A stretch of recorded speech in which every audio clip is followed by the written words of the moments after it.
Josh Dech. Thank you so much for joining us on the Plant Trainers podcast today.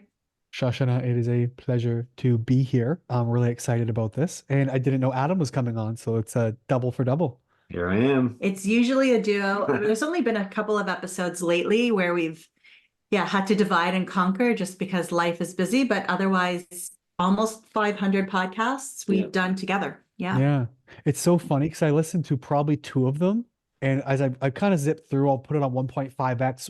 It's how my body or my brain retains That's stuff. how I work too. And I don't remember Adam. Not that he's unmemorable. I just, I'm usually quiet. I'm the quiet one. Do most of the background work, but I'm here. Yeah, we but all he need the has support. he has missed a few, so that could be why too. But Insurmountable odds, but glad you're both here. Good to meet you again, Adam. Let's do it. Thank you. Well, I'm grateful he's here. I'm grateful he does all the background work. Trust me. But we want to know what your moment of gratitude is for the day. You know what? I think it's one of those things where I love what I do and I'm so grateful I get to do this every day. And it might sound sort of overplayed at this point, but really, truly, I was thinking about this just yesterday. And I really am so blessed to do what I do. I love doing what I do. We have people coming in of all ages who've had their lives taken from them because of gut disease. We've had little kids who are so sore and so inflamed they limp around the house and can't go play outside because they're having accidents every 20 minutes. And we get to give them their lives back. They get to go to the playground and be kids. And it is such an unbelievable blessing to be able to be a part of that. It really is. And, we see that with our own clients too, people walking, people being able to travel, even somebody being able to, I'll say zipper or bra strap or whatever it is, people being able to get those fine motor or those smaller gross motor skills back, because they're in debilitating pain or whatever it is. We take such small things for granted when we're healthy or considerably healthy. So to think about how that's life-changing for some of our clients to be able to have some of those small steps back, it's really huge. Yeah, sometimes the little things to us. And, I was talking about this with a colleague of mine, and we just say sometimes, like, I'm just doing my job. I don't know what the big deal is, but it's literally make or break. It is everything for them. And it's just amazing to be able to do. Definitely. So what brought you to being able to do this? Like, what got you interested in health and healing in the first place? You know what? It's always been something. I believe we're all born for a purpose. I just think I found mine early. I remember being as young as 6 years old. We had a golden retriever. She went in and they got her fixed and her stitches opened up. And I remember being in there right away with the gauze and putting stuff on and managing this bloody emergency at 6. And my first career, oddly enough, was as a paramedic. And so it just was a natural transition almost. And I loved it. I loved doing that and working on that side of healthcare. But I realized realistically, as I got into it more and more, it was sick care. You're taking care of sick people and shuttling them back and forth where they go to the hospital to get more meds for the same things, come back home, continue being sick, and no one got better. And so I say it's really a matter of falling forward, kind of a happy accident where I moved to my next career, personal training, where I just fell in love with proactive healthcare. We had a woman who was 57 years old, came to see me for the first time. Her name was Lynn, one of my very first clients in my early 20s. And she was on 17 pills and a shot of insulin for breakfast, 9 more pills and a shot of insulin for bedtime. She was on the disability list at work. She had high blood pressure, slept with a CPAP machine. It took us all but 2 years, which in the grand scheme of what this age now, 59, is nothing. It's a fraction of time in her life. Took us 2 years. She was off all but 2 medications, no more CPAP, no longer on disability. And she ended up breaking a world record as a weightlifter in the Raw Powerlifting Federation here in Canada. And that just showed me the power of the human body. So I fell in love, started diving in, went back to school, became a nutritionist. And it's a whole story around that one as well. I could get into that. It's a whole podcast by itself. But the idea being, I fell in love with this based on the need, people needing more help and nobody filling that. And it was just such a blessing to be able to be part of that. Like I said, to give people their lives back where no one else could. We're able to do that in this space, which is now Crohn's and colitis, the supposedly irreversible disease we can turn around inside of 12 to 16 weeks. There's a lot of people that need the help, but there's a lot of those people that need the help that don't actually want the help. So the people that you deal with, are they coming to you because they're ready for the help, or are they people that need the help and need a little bit of convincing that they want it as well? It's a little bit of both. I've also studied business and marketing for a long time. There's really 3 types of buyers. There's the one type who doesn't know you and is not ready to do it. And it's a whole spectrum. There's the next type, though, who's ready and kind of looking, but doesn't know you exist. And then there's a type of buyer who knows you, who likes you, who's ready to get help, and they're ready right now. And so we can kind of work with that 50% to the end of the spectrum. The challenge is there's a lot of people out there. And I mean, like, we are breaking ground on this. We are talking with some of the world's most famous doctors and professionals. We got Stephen Gundry. I just booked Dr. Bruce Lipton for the podcast, like really big names in this industry. And still, they're like, like it just can't be done because my doctor told me this. And so there will always be that. But our job is to simply be here and say, look, here's what's happening. The fact that it can be done, you're seeing people do it, should be enough to at least open your eyes to inquire. And so I realized a long time ago, I can't make people. You know, my grandfather used to say, you can bring a horse to water, but remember what a wet horse smells like. And so they're always very difficult to work with. But the people we work with from a business side, we say we are here to help those dealing with severe gut disease, either severe IBS or Crohn's and colitis, who are actively looking for help and are not getting the results they want from their doctor and medication. That's who we help. And we can help them reverse this thing. Amazing. Amazing. And for those who are ready, let's go. So I want to talk first about the difference between the words IBS, what is Crohn's, what is colitis. I come from the frame of mind of IBS is, and I think that that's going to offend some people. And it's not that I think that your symptoms are, I think that the fact that the doctors are not diagnosing or finding an answer for you, that's, I just want to clarify that. But Yes. yeah, talk to us a little bit about the differences and the overlaps. Sure. I think a great place to start to sort of anchor this next part of the conversation is to say this. A diagnosis is just a word that medical clinicians and professionals can use in one snapshot to identify everything going on within 80 to 90% accuracy. Oh, you have IBS? Okay, I know your symptoms right off the hop. What have you tried? What have you not?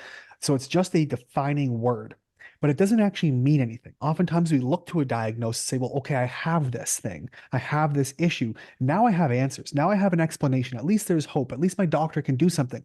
But the reality is every symptom you have is a byproduct of dysfunction, and your body is screaming at you saying, try to help me. By getting a diagnosis, we go to our doctor and we get medication, which puts tape over the mouth. And so it's still screaming. We just can't hear it. It doesn't mean we fixed it. You got a hostage in your home. Your body's being held hostage. You put tape over the mouth. They stop screaming. Doesn't mean it wants to be there. We have to fix the body and fix the symptoms. And that's what a diagnosis is. It's just a term describing your symptoms so we can medicate and hold your body hostage. And so to differentiate the diagnosis of IBS and IBD, this is where we sort of break the mold on gut disease and gut understanding. Because in the Western world, it's a bit of a Venn diagram. They say, well, they're same, but very different diseases, different processes, different everything. Therefore, let's classify them different. They spent 40 years trying to separate these with very little regard and success, in my opinion. It's just certain markers that differentiate. So instead I look at it and going, well, this is IBS, this is IBD, it's a spectrum of severity. So in IBS, the low end of the spectrum, it's irritable bowel syndrome, where you're experiencing irritation in the bowel. Maybe you have some constipation, low grade, you're only pooping once a day or every 2 or 3 days. Or maybe you've got 10 bowel movements a day with some urgency, food sensitivities. You're gurgly, you're bloaty, you're uncomfortable, you don't feel very good, your gut's slightly disrupted.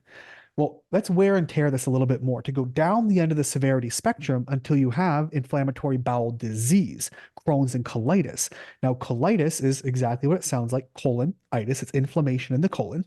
And Crohn's disease is anywhere mouth to anus. So you can have inflammation and ulcers in your mouth, in your small intestine, in your rectum, like wherever. And even outside, like we call them perianal, where they're actually on the butt cheeks.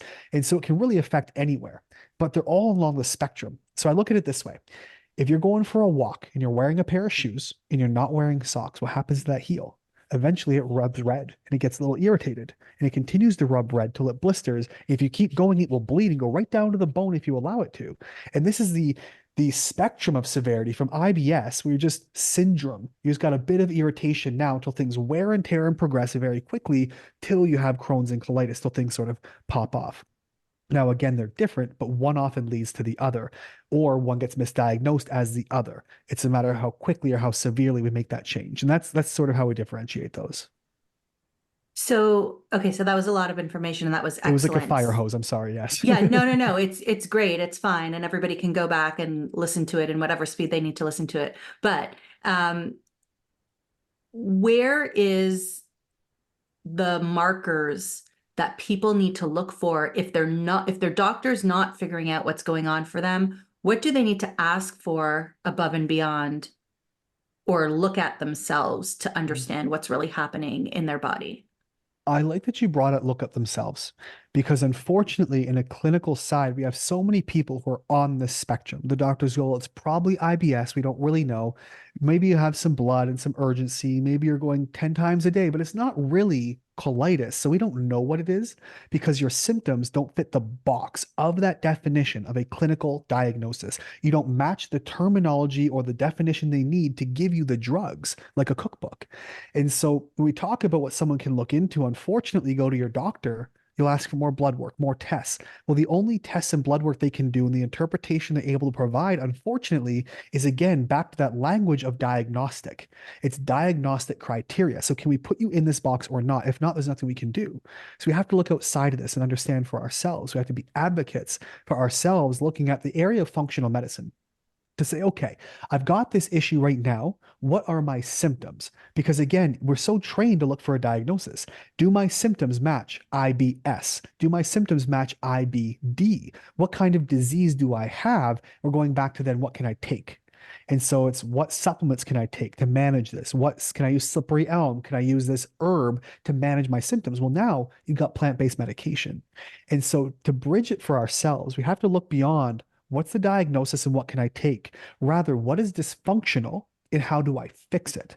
And this is where we can get into blood work, for example. There's something called functional blood chemistry, which doctors unfortunately won't know. You have to go to a functional diagnostic practitioner of some kind who will look at your blood labs and say, okay, based on this, it indicates these are some of the root causes of what's causing the problem. And here's how we remove it, not here's how we mask the symptoms like medication would. Here's how we get to the root and pull this thing out. And we can look at blood work and see all kinds. You can see if someone has a parasite issue by looking at their blood work. You can see if they've got some kind of candida issue by looking at their blood work. You can tell.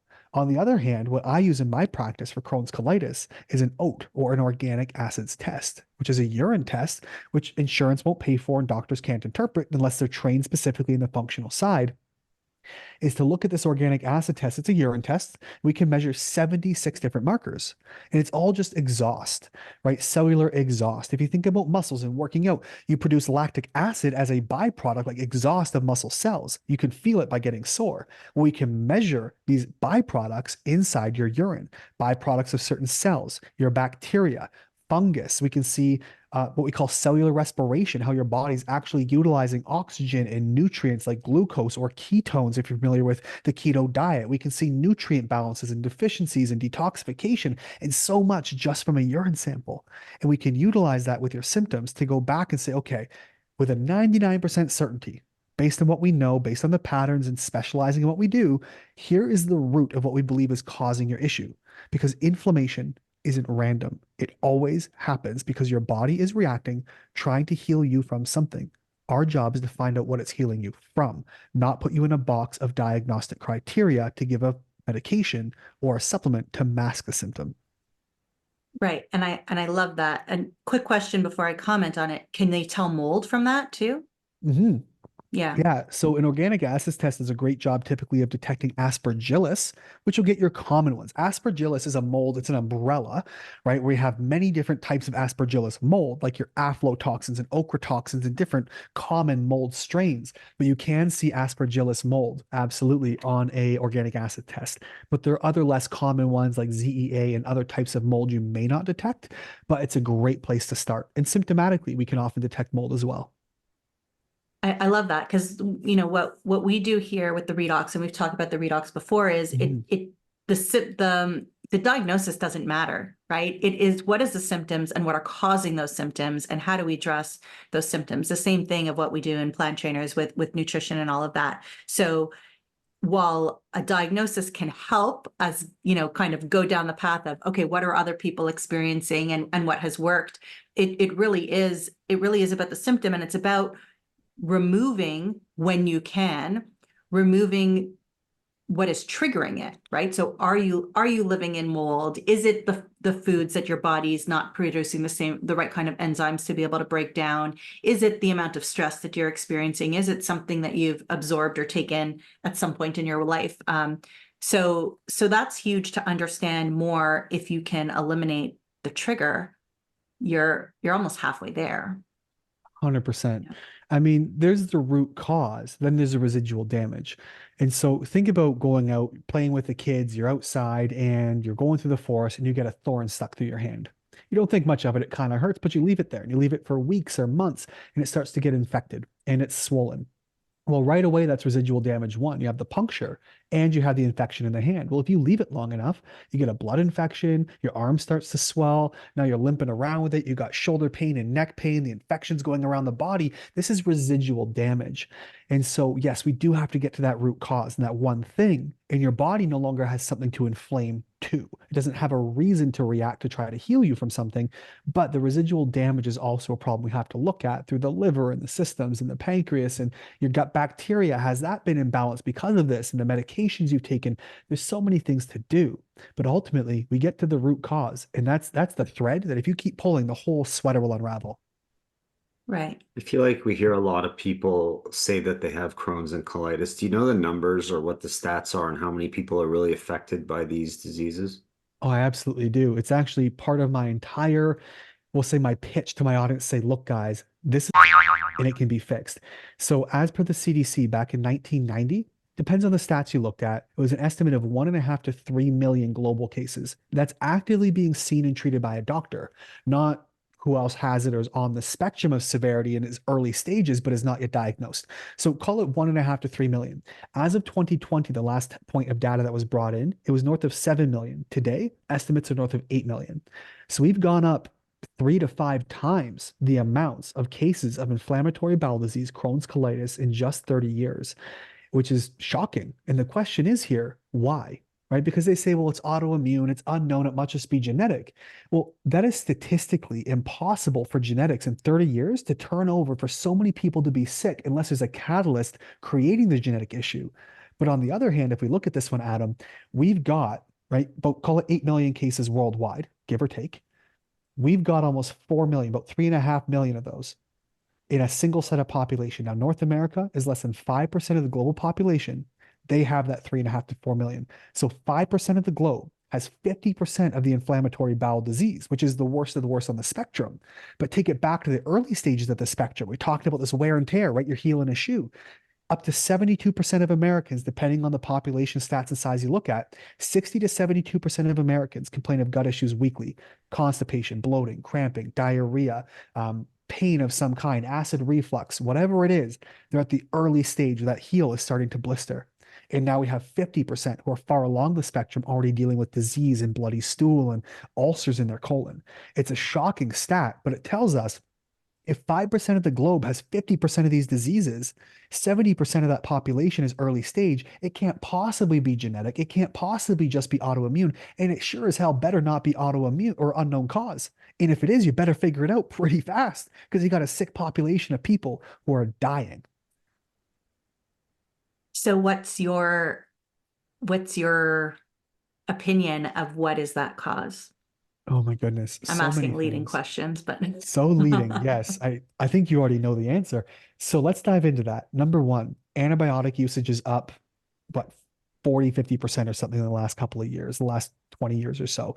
We've got pesticide usage. Again, stats from 1990, there was 800 different pesticides approved. Now it's almost like 17,000 or 18,000 different pesticides. So we've gone up about 19 times our usage, the variety we use, 2 to 4 times the tonnage. We pour almost 1 billion pounds a year on our food. Not only that, but we have 50% more toxic pesticides allotted in the United States for usage, known to cause cancers and kidney disease and DNA and genetic damage than, say, the European Union allows.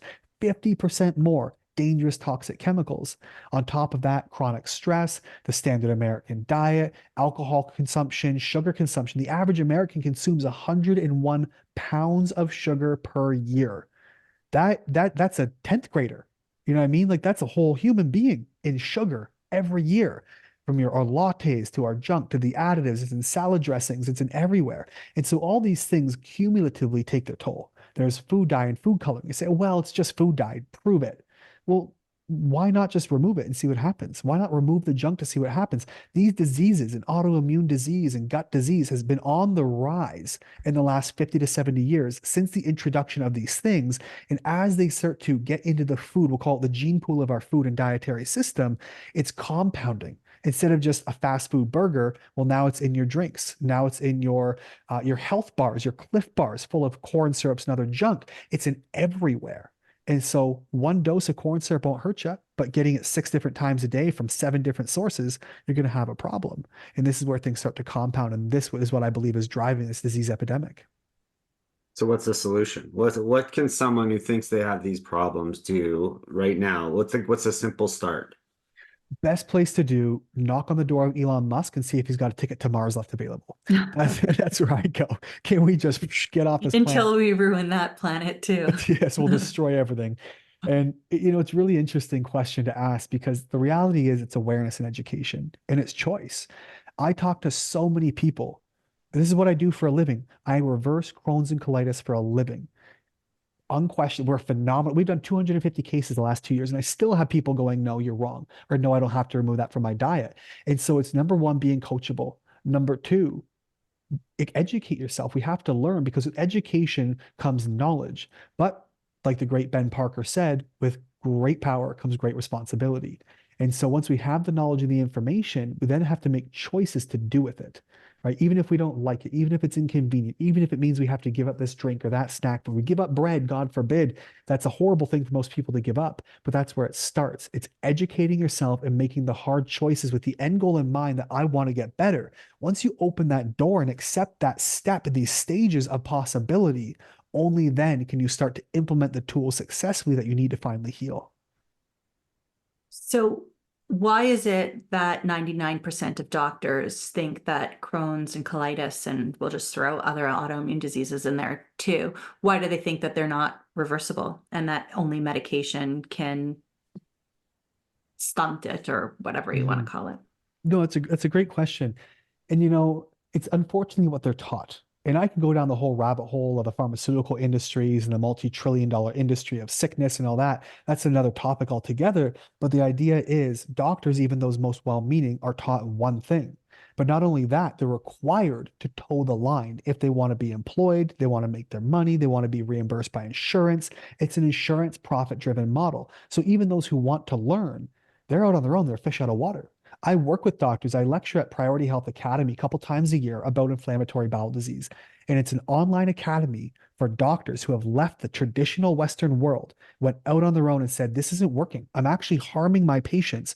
I want to do something better. And they're coming to learn functional medicine. So we teach them these techniques. And it's a really great academy. And my specialty being IBD is what I get to train and teach. And they have no idea how this stuff works. Even the breakdown process, they're taught about the pathology. They're taught about what happens in IBD, like how bad is the disease, how do I identify it? But they're not taught about roots. They're not taught about root causes and reversal. They're taught that autoimmunity just is what it is. Your body is attacking you and nobody knows why. God plays favorites. Who knows what it is? But we even know there's an autoimmune spectrum.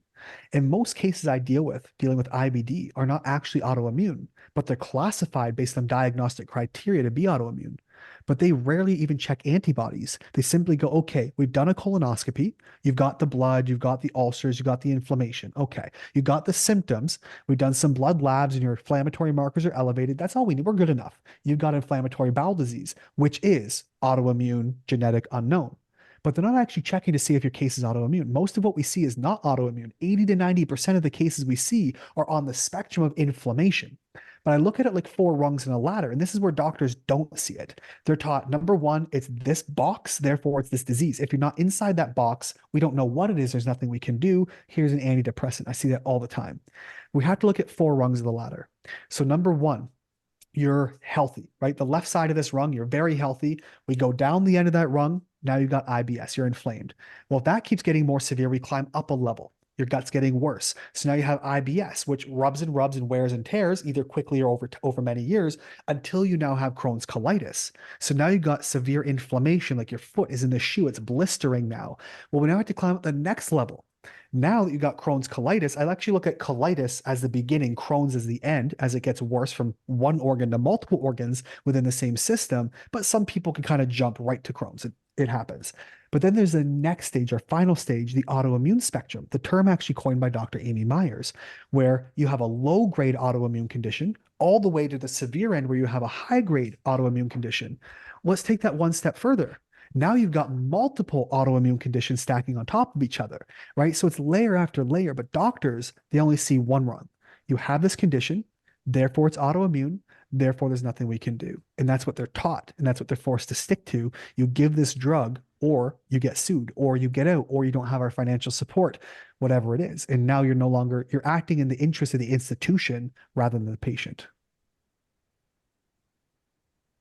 Wow. So so before we wrap up, if somebody wants to start taking their health into their own hands, what's their next step? Easiest way, visit us at gutsolution.ca. Everything you need is there. That's gutsolution, all singular.ca for Canada, gutsolution.ca. We work all over the world, and you can find everything you need. Our social is there, the podcast is there, everything we need. And I know you mentioned, Shoshana, you're going to put everything in the show notes as well. We recently launched our school community, which is a course community that actually looks and feels just like a Facebook group. You can go in and you can comment and engage and work with people. We have courses inside as well. What is IBD? How did you get it? What's going on with you in your process? How can we reverse that process and go from there? And so it's a really fully in-depth, fully immersive DIY, everyone can do it type of process. And we're doing live coaching calls in there. So we get to hold your hand through the process as well. So there's many different ways to get a hold of us, but everything can be found at gutsolution.ca. Amazing. And we're going to link to that in our show notes, as well as a special link for our Plant Trainers listeners will be there as well. So you can visit through there if you'd like. And I think that everybody needs to re-listen to this and find one little thing, because we talked about a lot of different lifestyle things that got thrown in there, and find one little thing that you could start making a difference with today, including taking your health into your own hands. I think that's absolutely huge. Yeah, definitely. Yeah. Josh, thank you so much for sharing with us all this great information. I think a lot of our listeners are really going to benefit and get some help that they might need. Appreciate you being on the Plant Trainers podcast. Yeah, thank you for having me. I hope above all else, it just gives people hope and a new lens to look through to realize that they can take this into their own hands and more can be done. So thank you for just giving us a platform to get this information to the world.